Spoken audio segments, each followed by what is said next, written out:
Hello students, good afternoon everyone. बेटा, जिस तरीके से लास्ट वीडियो के अंदर मैंने कॉस्ट अकाउंटिंग पेपर 3 उसके बारे में आपसे डिस्कशन करी थी रिगार्डिंग कि आपका पेपर का पैटर्न क्या रहेगा, प्लस मेरे अकॉर्डिंग क्या एक्सपेक्टेशन है on the basis of past, जो किस तरीके से उन्होंने पेपर दिया था पिछले 4 अटैम्प्ट के अंदर। सिमिलरली ये सेम वर्कआउट मैं कर रहा हूँ किसके अंदर, आपके अकाउंट्स के अंदर। ठीक है जी, आइए पेपर नंबर 1 आपका अकाउंट्स का रहेगा, आपको अच्छे से पता है।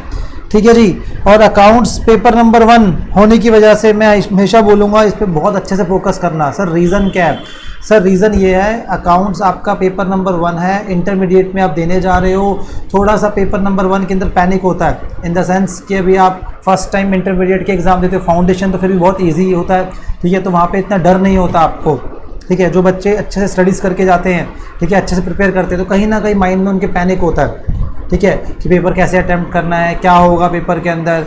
ठीक है, तो इसके लिए अगर आपके पहले से ही जो आपका लास्ट ईयर्स के क्वेश्चन पेपर आ रखे हैं उनको आपने देखा हुआ है, अच्छे से एनालाइज करा हुआ है अच्छे से, ठीक है, तो थोड़ा सा तो आप डर आपका ख़त्म हो जाता है। बिकॉज पेपर का जो पैटर्न है एग्जैक्ट माइंड में आपके क्लियर होता है और सब कुछ ठीक रहे। ठीक है, तो वही पेपर का पैटर्न, वैसे ही एक्सपेक्टेड पैटर्न फिर दोबारा आपका आ जाए तो आपके लिए ईजीनेस होती है। तो आपको बहुत ज़्यादा केयरफुल रहना पड़ता है जब आपका फर्स्ट एग्ज़ाम कोई भी होता है। मतलब इंटरमीडिएट में आपके 8 पेपर है, 8 में से सबसे फर्स्ट पेपर आपका अकाउंटिंग का होगा। ठीक है जी, और यहाँ पर आपको बहुत केयरफुली वर्कआउट करना है। ठीक है, नंबर 2, ठीक है, अकाउंट्स के पेपर में आपका जो कुछ सिलेबस है उसमें चेंजेस आए हैं। ठीक है, अब सिलेबस आपका चेंजेस का मतलब रिड्यूस हुआ है कुछ। तो पिछले 3 अटेम्प्ट के जो पेपर देखोगे उसके अंदर कुछ क्वेश्चंस ऐसे आपको दिख सकते हैं जो अब हमारे सिलेबस में नहीं है, जो हमने कवर नहीं कर रखे।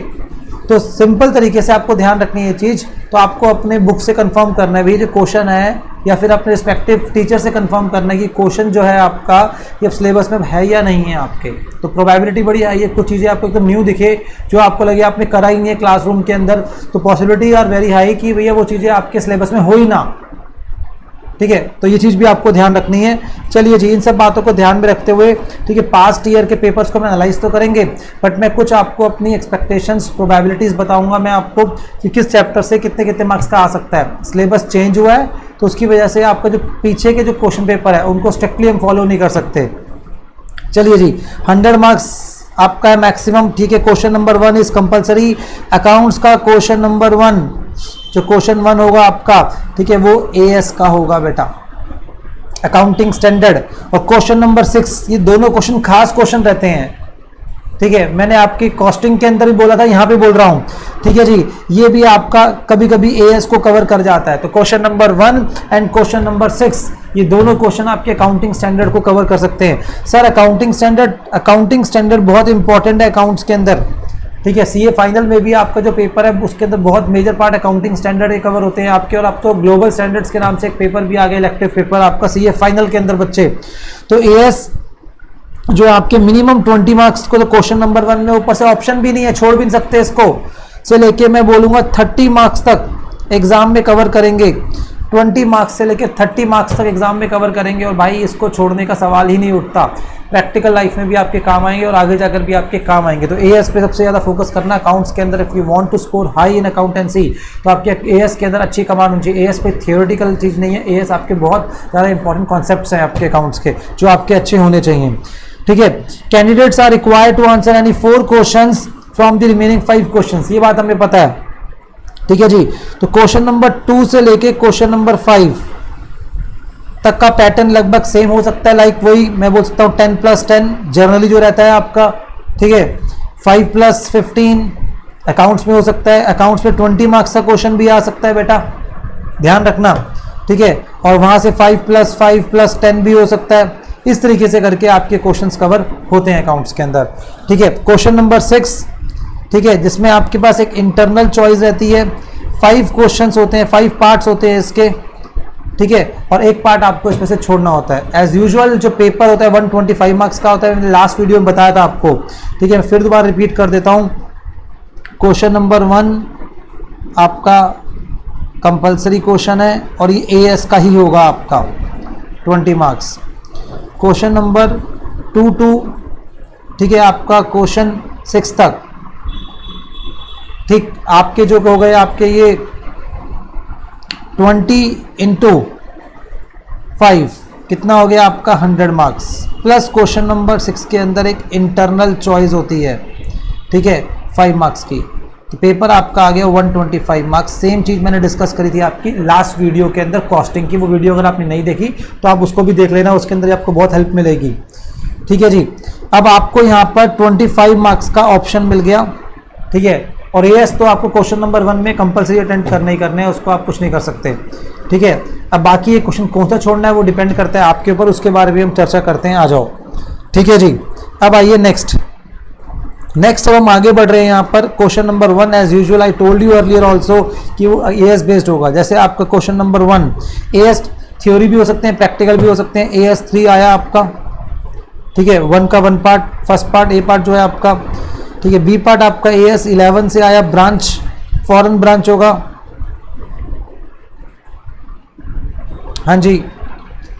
सी पार्ट जो है आपका, ठीक है, ये इन्वेंट्री एएस 2 से कवर कर रहा है आपका ये। और डी पार्ट जो एएस 22 का आपका है, ये अब सिलेबस में नहीं है आपके इस पार्ट से, तो आपको ये बात ध्यान रखनी है।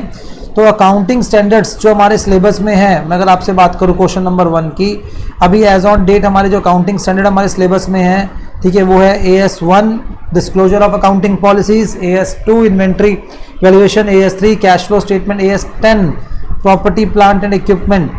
भाई अगर एएस की बात करूँ कि एएस 10 से मुझे पूरी उम्मीद है आपका क्वेश्चन आने की, वहाँ से एएस 2 से पूरी उम्मीद है क्वेश्चन आने की। 2 एएस ये दे दिए मैंने आपको मिनिमम, ठीक है। तो ए हॉट पे रख लो क्वेश्चन नंबर 1 के अंदर एएस 2 प्रियोरिटी वाइज, एएस 10 कम आना ही आना है। उसके बाद फिर आप एएस 16, एएस 12 और फिर लास्ट में रखूंगा मैं आपका एएस 11, ठीक है। As 11 foreign exchange, as 12 government grant, ये बोरोइंग कॉस्ट, और ये हो गया पीपीई, ठीक है। 1 2 3 4 5 एएस ये हो गए आपके, टोटल 8 एएस सिलेबस में है हमारे, ठीक है। जिसमें से आपका जो एएस 3 एएस 13 ये दोनों एएस जो है वो कवर कौन करेगा, चैप्टर कवर करेंगे। जनरली ये दोनों एएस के जो क्वेश्चंस हैं चैप्टर के साथ आते हैं, ठीक है। तो ये चीज़ हो गई। तो बचे इफेक्टिव एएस के 6 एएस बचे, 6 में से मैंने आपको 5 तो वैसे ही बोल दी प्रायोरिटी पर, 10 सबसे हॉट पे रहेगा मेरी तरफ से, ठीक है। 10 एएस 10 में से क्वेश्चन करके जाना अच्छे से। एएस 16 प्रैक्टिकल एएस है, ठीक है। तो ये चीज़ हो गई आपकी डन। और फिर मैं बोलूँगा एएस 2 12 11, ठीक है। तो ये चीज़ हो गई। तो ये चारों एएस को आप टॉप पे रखना। मैं उम्मीद करता हूँ 4 में से 3 पर तो क्वेश्चन पक्का आएंगे इस बार, ठीक है। एएस 2 10 16 12। चलिए जी, ये मेरी तरफ की एक्सपेक्टेशन मेरी तरफ से आपके एएस को लेकर। चलो हम आगे बढ़ते हैं। और अगर क्वेश्चन नंबर 6 में भी इन्होंने एएस कवर कर लिए तो भाई फिर तो 5 और 6 एएस सारे के सारे कवर कर गए यहाँ पे। क्वेश्चन नंबर 2 जो लास्ट टाइम मार्क है 15 मार्क्स का पार्टनरशिप से, अभी वो सिलेबस में नहीं है, पर मैंने आपको दिखा दिया 15 मार्क्स तक का क्वेश्चन आ सकता है। अब किस चैप्टर में से इस बार 15 मार्क्स का क्वेश्चन आ सकता है उसके लिए अब रुकना पड़ेगा, आपको लास्ट तक चलना पड़ेगा वीडियो के अंदर आपको, ठीक है जी। बी पार्ट भी हमारे सिलेबस में नहीं है, पार्टनरशिप से 20 मार्क्स से क्वेश्चन आया था, अब हमारे सिलेबस में नहीं है वो। 3 का ए पार्ट इन्वेस्टमेंट है, आई थिंक इन्वेस्टमेंट से मैं उम्मीद करता हूं क्वेश्चन आना चाहिए, इस बार भी आना चाहिए 10 मार्क्स, ठीक है। बाद में भी हम एनालिसिस करते हैं इसके ऊपर भी। इंश्योरेंस क्लेम हर बार लगभग 10 मार्क्स का आता है क्वेश्चन। 4th में फिर 10 मार्क्स, 4 के बी पार्ट में कितना हो गया, फिर दोबारा डिपार्टमेंट से आया था क्वेश्चन, बी पार्ट भी 10 मार्क्स। अब देख रहे हो अकाउंट्स के अंदर भी 10-10 की आपका चल रहा है कॉम्बो। 5 का ए पार्ट 10 मार्क्स, बी पार्ट ये अब सिलेबस में नहीं है आपके। अब जैसे 6th क्वेश्चन नंबर 6, मैं तो कहूंगा 1 and 6 को उल्टा कंपल्सरी रखना, 6th क्वेश्चन आपसे हो जाएगा, ठीक है। एक तो इसके अंदर प्रेफरेंस शेयर का क्वेश्चन आया आपका, आई थिंक ये नहीं, इफेक्टिव कैपिटल, ये फाइनल अकाउंट्स। उसके बाद ये क्वेश्चन जो है प्रेफरेंस शेयर का बी पार्ट रिडम्पशन और नहीं बोनस है, प्रेफरेंस शेयर नहीं आ रहा लग रहा है, ठीक है। 2 क्वेश्चन हो गए आपके यहाँ से, ठीक है, बहुत इजी क्वेश्चन है ये, हमने एग्जाम मतलब क्वेश्चंस कवर कर रखे हैं। सेगमेंट रिपोर्टिंग आपके सिलेबस में नहीं है अभी फिलहाल, एएस का क्वेश्चन था बट, तो एएस यहाँ पे भी कवर कर सकते हैं। ठीक है, डी पार्ट, अकाउंटिंग स्टैंडर्ड्स को स्टार्ट करने से पहले, ठीक है, एक आपका चैप्टर आएगा इंट्रोडक्शन, सॉरी ये नहीं, ये पार्टनरशिप का ये भी फिलहाल ये भी नहीं कवर करा इन्होंने, छोड़ दीजिए इसको भी आप। और यहाँ से आपका ये डिवेंचर्स का क्वेश्चन है। एक चीज़ जो मैं यहाँ पर मिस हो गई है मेरे ख्याल में, चलो मैं बताऊँगा आपको, आइए।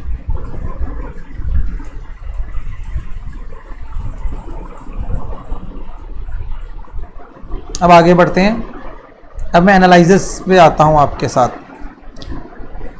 तो इसलिए पिछले 4 अटैम्प्ट के जब पेपर देखोगे आप, कुछ चीज़ें ऐसी होंगी जो आपके सिलेबस में अब नहीं है, तो आप ध्यान रखना उन चीज़ों पर। अब मैं अपने अकॉर्डिंग बताता हूँ आपको, जो अभी का आपका करंट सिलेबस है उसके अकॉर्डिंग। अकाउंटिंग स्टैंडर्ड्स मैंने बता दिया, क्वेश्चन नंबर 1 में कवर करेंगे। अब देखते हैं question number 1 plus question number 6 का ए पार्ट या बी पार्ट वट एवर, देखो आपका साथ साथ कवर कर रहा है। नवंबर 19 में कवर करा था इन्होंने, मैंने लिखा नहीं होगा क्वेश्चन नंबर 6, पर वो अब सिलेबस में है नहीं। अब इसमें से जैसे आपका यहाँ पे 12, 11, अभी 2 जो छोड़े हुए हैं मैंने, वो अब सिलेबस में नहीं है। 10, 11, 1, देखो 11 आ रहा है बार बार आपका। 16, 13 ये सिलेबस में नहीं है। AS2 भी आया था आपका ये। AS3, AS11, तो ये चीज़ हो गई। अब मैं क्या देख पा रहा हूँ, AS11 यहाँ पे भी आया 6 के अंदर भी, और AS11, तो AS11 की ज़्यादा कवरेज है, ठीक है, फॉरेन एक्सचेंज वाले AS की, तो ये उसको कवर करेंगे। ये फॉरेन एक्सचेंज का पार्ट एक तो आपका ब्रांच चैप्टर में भी कवर होता है, तो इसको तो कर लेना, ब्रांच चैप्टर के साथ AS11 कर लेना आप, बेटर ऑप्शन रहेगा आपके लिए। ठीक है जी, चलिए जी। AS13 जो इन्वेस्टमेंट है, हम क्या देख पा रहे हैं कि जब भी आ रहा है आपका 10 मार्क्स में आ रहा है। फर्स्ट टाइम आया शेयर्स वाले क्वेश्चन, सेकंड टाइम आए शेयर्स एंड डिवेंचर को मिक्स करके क्वेश्चन, थर्ड टाइम में आया आपका डिवेंचर वाला क्वेश्चन। ठीक है, तो फिर मैं उम्मीद कर रहा हूँ इन्वेस्टमेंट चैप्टर से 10 मार्क्स पक्का। ठीक है, और मेरी जो एक्सपेक्टेशन बोलती है इस बार भी आपकी जो शेयर्स वाले चैप्टर टॉपिक से क्वेश्चन आ जाना चाहिए। शेयर्स वाला टॉपिक जिसके अंदर आपने याद होगा, अब हम bonus shares, right share issue करते हैं हम इन्वेस्टमेंट के अंदर। ठीक है, तो सब चीज़ें हो गई है। इंश्योरेंस क्लेम तो भाई एक ऐसा चैप्टर है जो पहले भी आता था और अब तो वैसे ही आएगा। ये भी 10 मार्क्स का क्वेश्चन, इंश्योरेंस क्लेम का 10 मार्क्स तक ही जाएगा ये। ठीक है जी, और यहाँ पर स्टॉक वाला क्वेश्चन आया, फिर स्टॉक वाला आया, फिर आपका आया प्रॉफिट वाले 2 बार, लॉस ऑफ प्रॉफिट पॉलिसी। तो इस बार हम एक्सपेक्टेशन कर सकते हैं, तो लॉस ऑफ स्टॉक कोई दे सकते हैं यहाँ पर आपका। हायर परचेज पहले बहुत इग्नोर हुआ ये शुरू में, क्योंकि चैप्टर्स, नंबर ऑफ चैप्टर्स हमारे पास बहुत ज़्यादा थे, बट इस बार नंबर ऑफ चैप्टर्स कम हो गए हैं, तो उसकी वजह से मैं एक्सपेक्ट कर सकता हूँ कि हायर परचेज का क्वेश्चन आना चाहिए आपका 10 मार्क्स तक। और इसके अंदर भी हमने एक टॉपिक करा था पार्शियल रिपोजेशन, आप देख लेना। पार्शियल रिपोजेशन पर मैं आपको बोल रहा हूँ इस बार क्वेश्चन आने के चांसेस आर वेरी हाई। उसके बाद डिपार्टमेंट में 3 टाइप के क्वेश्चन है। एक मैनेजर कमीशन वाले, जहाँ पे वो डिपार्टमेंट में हम जो मैनेजर है उसको हम कमीशन देते हैं, उनका स्टॉक रिजर्व लेस करे बिना डिपार्टमेंट्स का। ठीक है, इंटर डिपार्टमेंट को जब हम गुड्स ट्रांसफर कर रहे हैं और प्रॉफिट जनरेट कर रहे हैं, और memorandum stock account. First time आया इससे क्वेश्चन। सेकंड टाइम जो क्वेश्चन आया आपका 15 मार्क्स तक आया, ये वाला भी आया।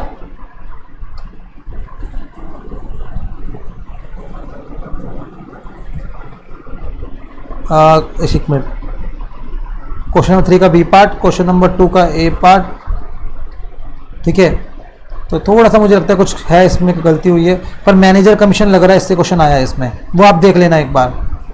और यहाँ पर मेमोरेंडम स्टॉक से लास्ट टाइम क्वेश्चन आया आपका आपका 10 मार्क्स का।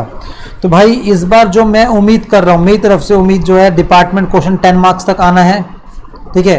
पर B part inter department profits जो हम जनरेट करते हैं, जब एक डिपार्टमेंट से दूसरे डिपार्टमेंट, दूसरे तीसरे डिपार्टमेंट गुड्स सेंड कर रहे हैं हम, और इंटरनल क्या हो रहा है, प्रॉफिट क्रिएट हो रहा है, ठीक है जी। और स्टॉक रिजर्व कैलकुलेट करना पड़ेगा, ये वाला क्वेश्चन मतलब बी पार्ट में एक्सपेक्ट कर रहा हूँ। मैनेजर कमीशन को एक्सपेक्ट नहीं कर रहा हूँ, मेमोरेंडम स्टॉक में बिल्कुल एक्सपेक्ट नहीं कर रहा हूँ, मैं इसको एक्सपेक्ट कर रहा हूँ। ब्रांच के अंदर फर्स्ट टाइम आया स्टॉक एंड डेटर से, फिर नहीं आया, फिर फॉरेन ब्रांचेस से आ गया 8 मार्क्स का क्वेश्चन, ठीक है, फिर लास्ट टाइम नहीं आया। तो इस बार भी मैं क्वेश्चन एक्सपेक्ट कर रहा हूँ, पर मेरी तरफ से जो क्वेश्चन यहाँ पे एक्सपेक्ट है, इस बार का क्वेश्चन जो एक्सपेक्टेशन है वो है स्टॉक एंड डेटर या फिर debtor method 10 marks, plus AS 11 को कवर करते हुए फॉरेन ब्रांचेस का क्वेश्चन ये कवर करेंगे 5 मार्क्स, देख लेना आप, ठीक है। तो AS 11 को भी कवर कर देंगे। तो इस तरीके से ब्रांच चैप्टर को टोटलिटी में बोलूँ 15 मार्क्स तक कवर कर देंगे ये आपका। 10 मार्क्स आ जाएंगे आपके पास स्टॉक एंड डेटर या डेटर मेथड से, इन दोनों में से, ठीक है। और डेटर मेथड में ज़्यादा मैं इसमें कर रहा हूँ, और प्लस AS 11। सिंगल एंट्री एक ऐसा चैप्टर है जो 20 मार्क्स तक एग्जाम में आ सकता है, जिस तरीके से पार्टनरशिप भी 15 से 20 तक आ सकता है, पर मैं ऑन एन एवरेज 15 मार्क्स की एक्सपेक्टेशन लेके बैठा हूँ, आ भी चुका है सिंगल एंट्री। सिंगल एंट्री में 2 तरीके के क्वेश्चन थे आपके, एक आपका था टॉपिक आपका स्टेटमेंट ऑफ प्रॉफिट वाला, और दूसरा कन्वर्जन मेथड था। मैं उम्मीद कर रहा हूँ कन्वर्जन मेथड से 15 से 20 मार्क्स का, क्योंकि सिलेबस रिड्यूस हुआ है, तो ये एक ऐसा चैप्टर है जहां से 15 से 20 मार्क्स का क्वेश्चन आ सकता है, वो भी कन्वर्जन मेथड से। बोनस इशू अगर अपने आप में अकेला क्वेश्चन आया तो 5 मार्क्स तक का आ जाएगा मैक्सिमम। प्रेफरेंस शेयर्स भी मैं जो एक्सपेक्टेशन लेके चल रहा हूं वो 10 मार्क्स, प्रेफरेंस शेयर्स 10 मार्क्स तक आपके एग्जाम में आ सकता है, ठीक है, मुझे उम्मीद है। और डिबेंचर्स एज यूजुअल मैं बोलूँगा 10 मार्क्स का क्वेश्चन स्टडी मैट से करके जाना, 10 marks study material, strong recommendation है मेरी, फॉलो कर लेना इसको, ठीक है जी। आपका यहाँ पे जो सिंकिंग फंड के अंदर चेंजेस आए, इसमें अमेंडमेंट आया है, उस अमेंडमेंट के ध्यान में रखते हुए 10 मार्क्स को मैं दे रहा हूँ इसमें, और अमेंडमेंट में से ही आपका क्वेश्चन आएगा। ये profit prior to incorporation generally cover करते हैं, ठीक है, इसको भी मैं 10 मार्क्स तक के उसमें रख रहा हूँ, ठीक है। और मुझे उम्मीद है कंपनी अकाउंट से ज़्यादा क्वेश्चंस आएंगे इस बार आपके। प्रॉफिट प्रायर टू इनकॉर्पोरेशन से फिर बार आपका 10 मार्क्स तक क्वेश्चन आएगा, इसमें कोई अलग से वैरायटी नहीं है। बट जो फाइनल अकाउंट्स है, इसके अंदर एक जो सबसे इम्पॉर्टेंट टॉपिक है मैनेजर कमीशन, इफेक्टिव कैपिटल, और एक बैलेंस शीट वाला क्वेश्चन आता है। हालांकि फाइनल अकाउंट्स पूरा दे रखा है, पर फाइनल अकाउंट्स पूरे आने के चांसेस आर वेरी लेस। मैं इस चैप्टर को 10 मार्क्स का मान रहा हूँ, आना चाहिए इस बार, ठीक है जी। और 10 मार्क्स में जब एक चैप्टर आएगा तो मैं उम्मीद करता हूँ मैनेजर कमीशन इस बार का सबसे इम्पॉर्टेंट, मैनेजेरियल कमीशन से, ठीक है, कमीशन बोल रहा हूँ, मैनेजेरियल रेम्युनरेशन, सॉरी बेटा, मैनेजेरियल रेम्युनरेशन से मैं एक्सपेक्ट कर रहा हूँ क्वेश्चन आना फाइनल अकाउंट्स, ठीक है, ठीक है, 10 मार्क्स। और 10 मार्क्स ही मैं एक्सपेक्ट कर रहा हूँ कैश फ्लो स्टेटमेंट, ठीक है। तो अगर मैं यहाँ पर बात करूँ आपसे कंपनी अकाउंट्स की, 5, अब देखो 10, 10, 10, 30, 40, 50, और इसमें कंपनी अकाउंट्स में शॉर्ट जो मैं बोल रहा हूँ आपको, AS मैं आपसे बता रहा हूँ 20 से 30 मार्क्स कर जाओ, मिल जाएंगे, अच्छे से करके जाओ। 8 AS है अपने पास, 8 में से जो AS 13 और AS 3 ये तो आपके रिस्पेक्टिव चैप्टर में कवर हो गए, बचे कितने, 6 AS बचे, कर जाओ, 6 के 6 कवरेज दे देंगे आपको, ठीक है। उसके बाद जो बचा आपका कंपनी अकाउंट्स में सबसे हॉट टॉपिक मैं बोल रहा हूँ डिवेंचर्स, 10 मार्क्स का गारंटेड आएगा, ठीक है जी। उसके बाद सेकंड पे मेरा जो है CFS 10 marks, final accounts 10 marks कर जाना, यहाँ से 30 मार्क्स मिल जाएंगे, 3 चैप्टर से गारंटेड है, 20 मिनिमम, 30 है, बाकी और भी है, ये मैंने बता दिया आपको। थर्ड चैप्टर मैं बताऊँ final accounts, financial accounting. Financial accounting के अंदर अगर मैं आपसे बात करूँ, सबसे पहले मैं आपको टॉप पे रख रहा हूँ सिंगल एंट्री।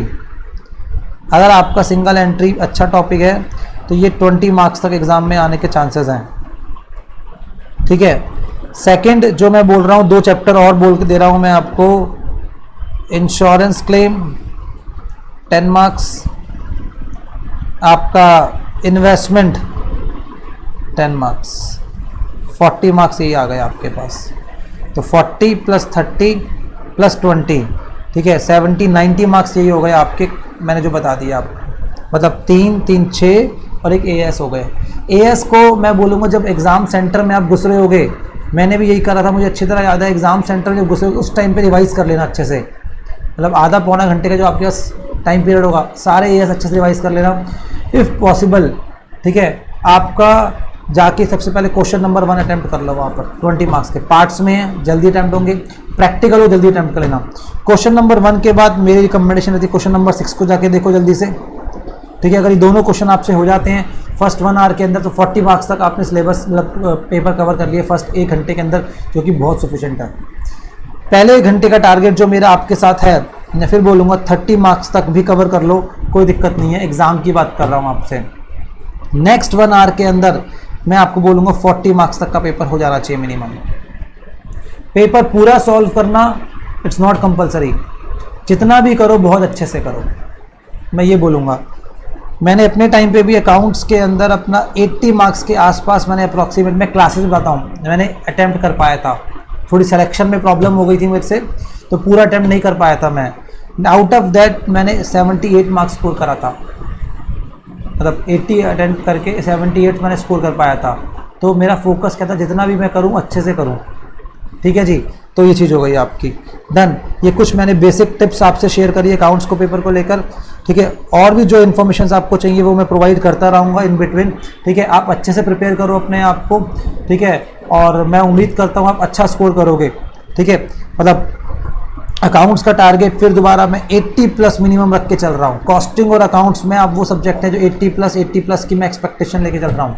से फॉर एग्जांपल आप ग्रुप 1 दे रहे हैं आप, ठीक है। अकाउंट्स प्लस कॉस्टिंग अगर आप बहुत स्ट्रैटेजिकली पढ़ के जाओ अच्छे से, ठीक है, तो अच्छा स्कोर कर सकते हो। अकाउंट्स के पेपर को बहुत अच्छे से प्रिपेयर करना, आपका फर्स्ट पेपर है अच्छा होना चाहिए, ठीक है। 70 एवरेज ले लिया अगर आपने स्कोर कर लिया, मतलब एक में हो सकता है 80 स्कोर कर लिया, एक में आपने 60 कर लिया, 70 स्कोर कर लिया, तो आपके पास अच्छा खासा सरप्लस आ गया एक। बाकी बचा आपका लॉ एंड टैक्स। जनरली बच्चों का क्या होता है, लॉ में थोड़े आपके थियोरेटिकल है, तो सब्जेक्टिव हो जाता है, कोई टीचर आपको ज़्यादा मार्क्स दे रहा है, कोई कम दे रहा है, ठीक है, तो वो चीज़ हो गई आपकी। तो मैं ये नहीं कह रहा आपका वीक है सब्जेक्ट, तो लॉ में थोड़ा डर रहता है बच्चों को, हाई स्कोर कर पाएंगे नहीं कर पाएंगे, बट ये दोनों ऐसे पेपर जहाँ पे आप हाई स्कोर कर सकते हो और आपको आप एक सेफर जोन में अपने आप को ला सकते हो। आप कोई भी एक पेपर चारों में से अपना इतना स्ट्रांग बना लो कि कम से कम उसके अंदर, मेरा अकाउंट्स बहुत स्ट्रांग था तो 80+ मार्क्स आने चाहिए।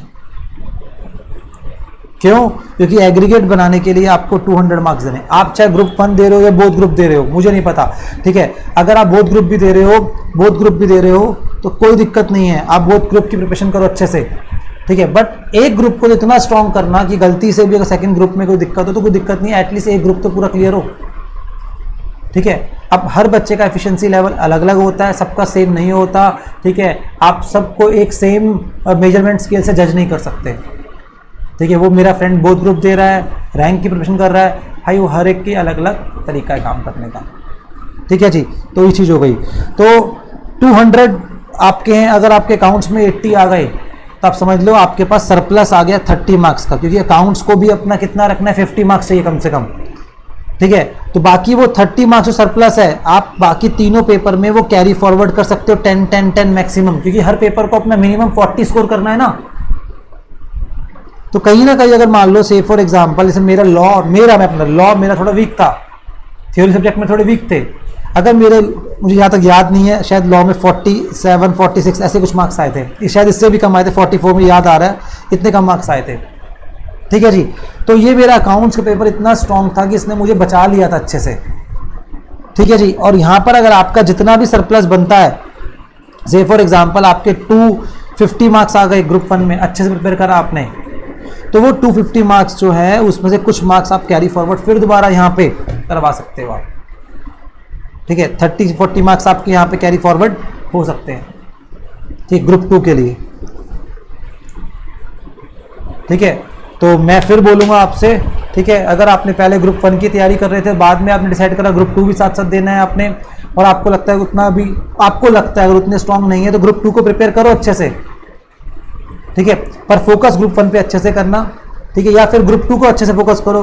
ठीक है, किसी भी एक ग्रुप को अच्छे से फोकस कर लो, ताकि वो तो एटलीस्ट क्लियर होना चाहिए, एटलीस्ट एक तो आपको अचीवमेंट मिले, और फिर उसके बाद ग्रुप 2 को आप नेक्स्ट टाइम में क्लियर कर सकते हो। बट दोनों साथ साथ क्लियर हो गए तो बहुत अच्छी बात है। ऐसे मैंने बहुत ग्रुप इकट्ठे क्लियर करे थे बेटा। ठीक है, बट ग्रुप 2 में बहुत कम मार्क्स आए थे, हार्डली मैटर, पर पास तो हो गया ना साथ में दोनों ग्रुप। तो आप भी ऐसा कर सकते हो आप। ठीक है, पर मेरा पूरा फोकस ग्रुप 1 पे था, और पैरेलली मैं जो ग्रुप 2 का था रिविजनरी मोड में ले रहा था अच्छे से, मतलब ये नहीं रिविजनरी मतलब ऐसे ऊपर ऊपर से कर रहा था, और थोड़ा कम टाइम डिवोट करता। अगर मान लो 70% टाइम मेरा यहाँ जा रहा था, तो 30% टाइम यहाँ जा रहा था। आपको एक अपना अच्छे से टाइम टेबल मेंटेन करना है बेटा, एक आपका पूरा प्लान होना चाहिए कि हमें किस तरीके से वर्कआउट करना है। ऐसे मेरा पूरा प्लान था कि भैया 3 महीने पहले हमने अपना क्लासेस ख़त्म कर ली थी, उसके बाद अपने 3 महीने घर बैठ के रिविजन्स करी थी सारे सब्जेक्ट्स की। ठीक है, उसमें भी किस सब्जेक्ट को कितना कितना रिवाइज करना है, कैसे कैसे रिवाइज करें, सब कुछ डिसाइडेड था पहले से। तो इस तरीके से आपका भी हो सकता है, आप भी अपना पूरा अच्छा टाइम टेबल बनाओ और उसको फॉलो करो। ये बहुत इंपॉर्टेंट है। सीए में बच्चों का फेल होने का रीज़न यही है कि वो अपना डिसिप्लिन मेंटेन नहीं कर पाते एग्जाम टाइम के अंदर। ये डिसिप्लिन आप मेंटेन कर दो, ठीक है, देखना आपको कोई दिक्कत नहीं आएगी आपको। ठीक है जी, चलिए जी, मिलते हैं नेक्स्ट वीडियो के अंदर। थैंक यू वेरी मच बेटा।